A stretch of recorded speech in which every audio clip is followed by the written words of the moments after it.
नमस्कार दोस्तों। देखिए मित्रों, आज के दिन जो एनसीईआरटी है 6 से 10th के जो कंप्लीट क्वेश्चन की टेट सीरीज वो सिर्फ 99 के अंदर आज आपको मिलेगी। आज रात के 12 बजे तक। आज क्या डेट है? 14 जुलाई 2022। तो केवल नाम मात्र के शुल्क के अंदर आपको पूरी टेट सीरीज ये मिल रही है आज। और बहुत ज्यादा महत्वपूर्ण क्वेश्चन है। एनसीईआरटी इस बार रीट के विद्यार्थियों के लिए तो काफी महत्वपूर्ण है। तो एनसीईआरटी की पुस्तकों के अंदर जो मैटर है उसी को क्वेश्चन के रूप में इसमें रखा गया है। केवल नाम मात्र के शुल्क में आज आपको ये मिलेगी। तो एक बहुत अच्छी चीज है, बाकी आपकी इच्छा है लेना नहीं लेना तो। और दूसरी बात यह है कि इस पूरी टेट सीरीज के अंदर एक सिंगल भी मिस्टेक नहीं है अभी। एक सिंगल मिस्टेक। तो आप बिल्कुल एकदम फ्री होकर के और इन क्वेश्चन को जितनी बार चाहें आप इनका रिवीजन कर सकते हैं, रिवाइज कर सकते हैं। अब जैसे कोई भी टेस्ट पेपर है, मान लीजिए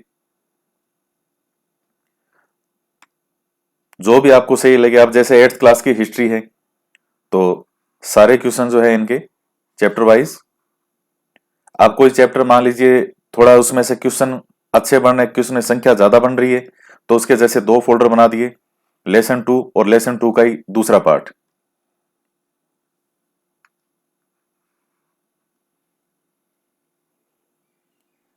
अब ये जैसे 8th क्लास की जो हिस्ट्री है तो उसमें 9 चैप्टर के जैसे क्वेश्चन है। तो इस तरह से जो ये कंटेंट है ये रखा है मैंने कि आपको फैक्ट भी मिल जाए और क्वेश्चन फॉर्मेट के अंदर भी वो चीज आपकी हो जाए।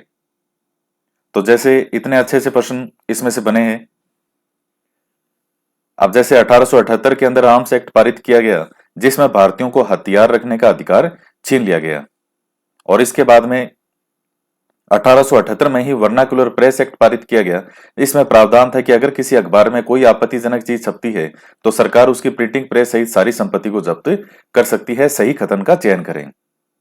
तो अब ये दोनों फैक्ट के रूप में आपको मिल गए। अब ये दोनों में कितनी चीजें महत्वपूर्ण है, ये वाला पॉइंट महत्वपूर्ण है, ये महत्वपूर्ण है, इसमें था क्या, वो चीजें महत्वपूर्ण है। तो इसका दोनों सही है। तो इस चैप्टर के अंदर जैसे जो भी महत्वपूर्ण क्वेश्चन होते हैं। अब जैसे ये प्रश्न है 6 वाला, रॉलेट एक्ट के संदर्भ में निम्नलिखित कथनों पर विचार कीजिए। अब ये जैसे जो भी इसमें महत्वपूर्ण बिंदु हैं तो वो आगे इस प्रकार से। कई बार देखिए विद्यार्थी क्या है, क्वेश्चन को अच्छे से नहीं पढ़ते तो उनको लगता है कि क्वेश्चन के अंदर मिस्टेक। अब जैसे ये एक प्रश्न है भगत सिंह वाला। अब इसको बहुत सारे विद्यार्थियों ने ढंग से नहीं पढ़ा कि इस प्रश्न में क्या पूछा है। वो डायरेक्ट उनको जैसे एग्जाम में सिर्फ ये पॉइंट दिखते हैं, ये लाइन क्या लिखी है इसमें, सिर्फ इतना देखते हैं कि भगत सिंह के बारे में। अब आगे ये सही कथन वो पढ़ते नहीं है। तो अब जैसे इसमें पहला पॉइंट है कि इन्होंने 1928 में दिल्ली स्थित फिरोजशाह कोटला में हिंदुस्तान सोशलिस्ट रिपब्लिक एसोसिएशन की स्थापना की थी।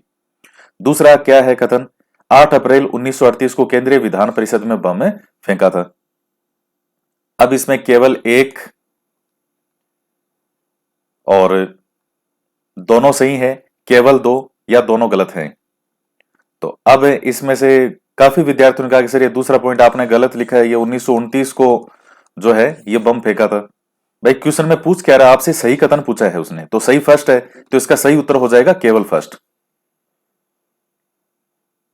तो एग्जाम में प्रश्न आएंगे तो उनको कौन सा सही है कौन सा असत्य है, जब इस तरह की चीजें ही क्लियर नहीं होगी तो एग्जाम में फिर समस्या आती है। तो ये चीज है कि आप जागरूक रहें, क्वेश्चन करते टाइम एक्टिव रहे। तो इस पूरी टेट सीरीज के अंदर एक भी पॉइंट की कोई मिस्टेक नहीं है। अगर कोई एनसीईआरटी में पॉइंट गलत भी था तो उसको भी मैंने सही करके इसमें लिखा है। तो ये टेट सीरीज जो है वो आप ऐप पर जाकर के ले सकते हैं। स्टोर का ऑप्शन आएगा ऐप में, वहां ये एनसीईआरटी 6 to 10th क्वेश्चन लिखा होगा और इसका जो लिंक है टेट सीरीज का वो भी नीचे आपको दे दिया जाएगा। तो आप जो है वहां उस पर क्लिक करके कोई लेना चाहे विद्यार्थी तो ले सकता है।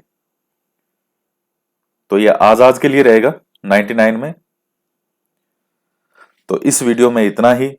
और आप 3 से 4 घंटे के अंदर इन पूरे क्वेश्चनों को आप अच्छे से रिवीजन कर सकते हैं 3 से 4 घंटे में।